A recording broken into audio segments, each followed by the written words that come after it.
So we decided to go halibut fishing today. And I got a little nibble.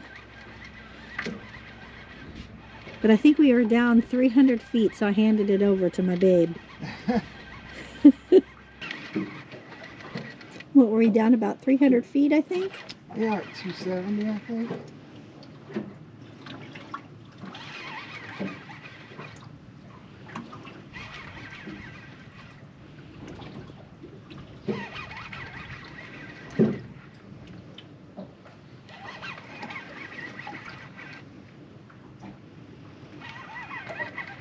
Hey, little baby. Little baby halibut. All right. It's a little baby, but we'll keep it. Oh, yeah. Sea lions sunning on the beach.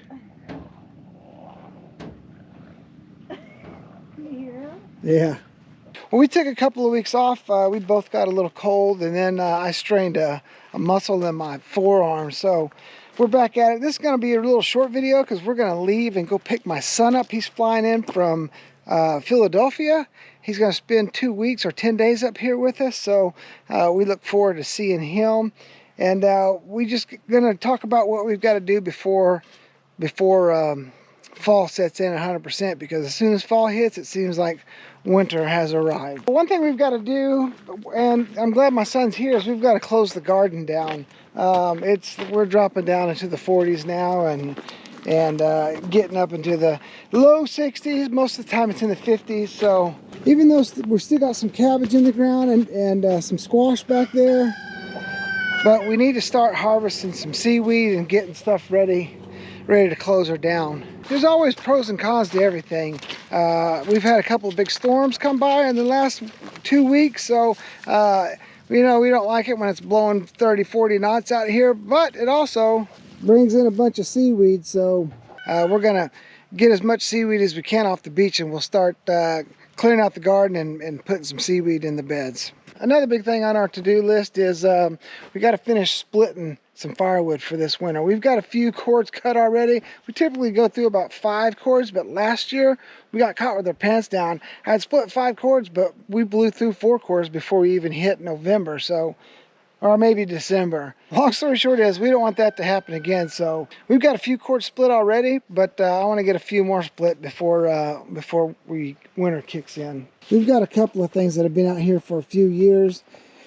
We've got that much split already, and we've got some of these logs over here we can split up, and that should be enough for us to get through this winter with plenty left over. And speaking of firewood, I got to get up on top of the chimney and clean that chimney cap, and then throw a brush down the stack and get that all cleaned up before we start burning this fall. Some of y'all know that this summer we ran out of water. Last winter we had a tree hit the cabin, knock down our gutter system, and so we weren't able to produce or to catch a lot of water before springtime, before we got the system all replaced. And so basically we were running out of water because the garden was taking about 25 gallons a day to you know, keep it wet. So we put in our 2,500 gallon tank, and there we are. You see the reflection. I say we got about 200 gallons to go on this thing before it's completely full. So we need to work on the overflow to this, get those 2 550s stationed in place where we want them, hook all the overflows up, and then we will be good to go. You see my little portable fish cleaning station there? We've got a bunch of salmon. We've got all the salmon we need for the year, but we do need to catch some halibut. So I'm leaving my station out in hopes that maybe I should put it away, and then we'll definitely be catching some good halibut. But that's on the list. So we're in the tent here. It's probably a little grainy now because it's dark, but another huge thing that I have to get done, and I want my son to help me with, because this will be a long-term project that we can look back 15-20 years from now and be like, hey, we did that together. And that is to get our bandsaw mill put together. Ron came up here and we were going to put it together, but you know, things happen. We were having a good time, so we didn't get it done. But that's on the to-do list for this week.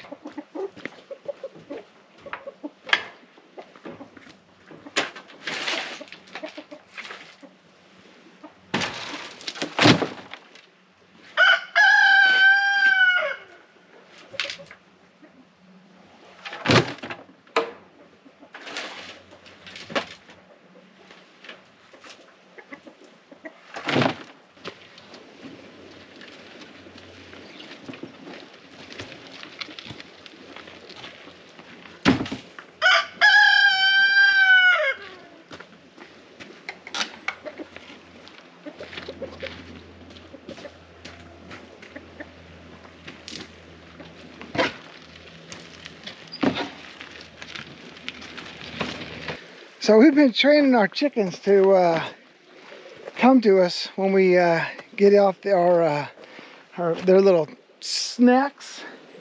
So I'll see if I can capture it on film. We don't even really, if they're far away, like down the beach, I'll shake the bag, but we don't even really have to do anything for them. I pop the top on that gray little lid over there, and they just come running.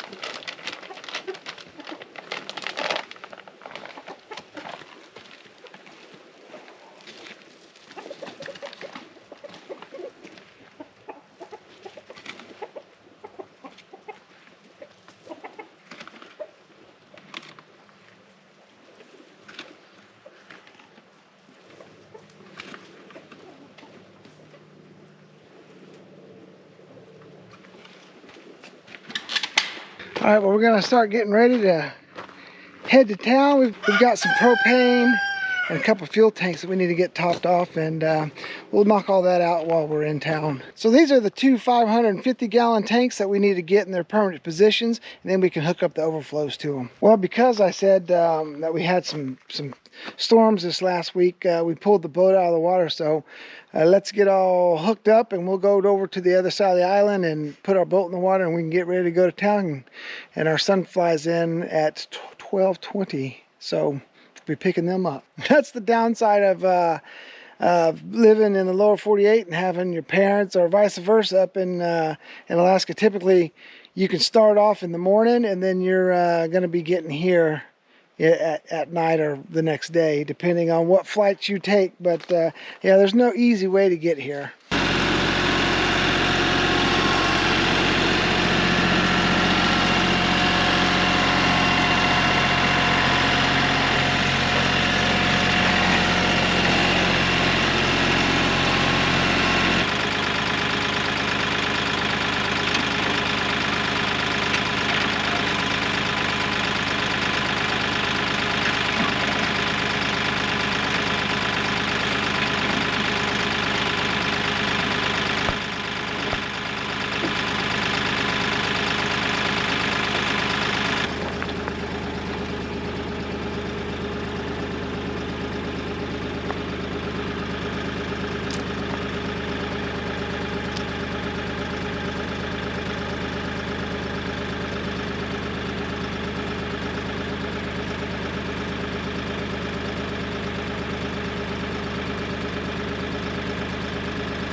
All right, we got the boat all loaded up.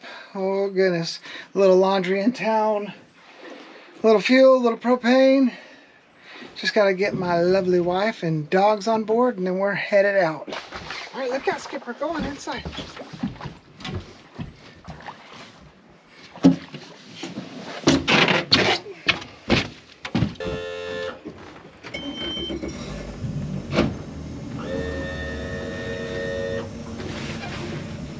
Too. Well, I got scissors too. Gotta make sure these get back.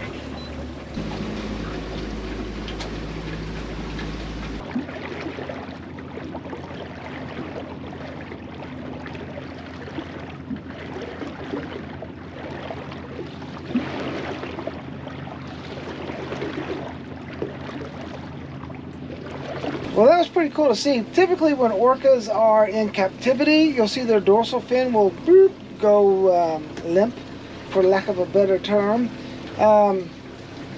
But even in the wild, they can, you see that it was curving at the top, and that's just their cartilage breaking down, because he's either probably an older guy, because his dorsal fin was pretty big, so probably an older an older orca, but still pretty cool to see. He was out there all by himself, so I'm not sure why he wasn't with his pod, but he's big enough to take care of himself, I'm sure.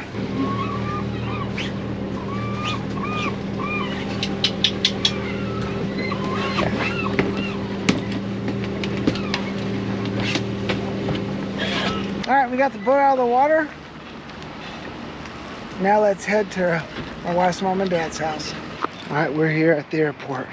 Gotta pick up my son and my daughter-in-law.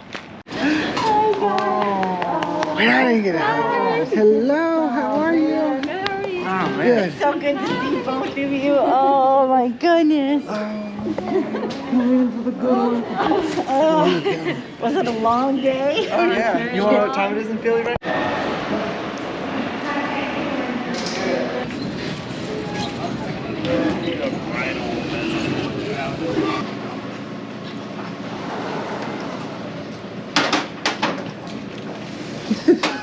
VIPs.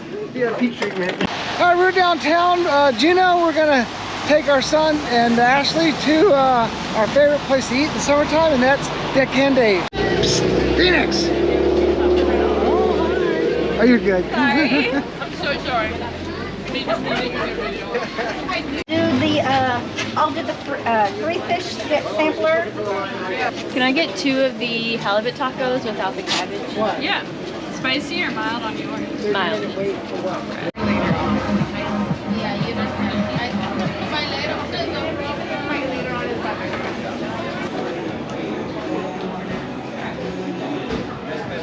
You want? Oh, you already know what the last name is. This is just the last name.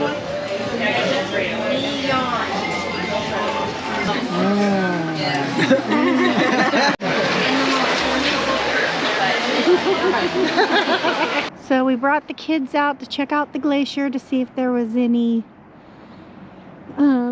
bears out here eating the sockeye, but nope, not very many fish in the stream and no bear activity.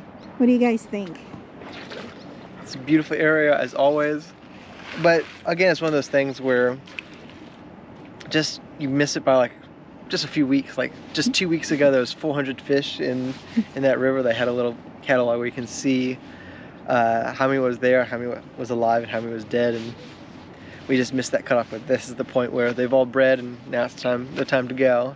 And when they're gone, the bears are gone. So Yep, spawn and die. That's what they do. Hang on for a second, Ashley. What do you call that again? that's the mountain you call. Nipple Mountain. It is. Take a look at it. Right there. We had a good time in town, but now it's time for us to load the boat up, get back to the island, and I just wanted to put a quick video out this week, and we'll see you next week with something a little bit more exciting.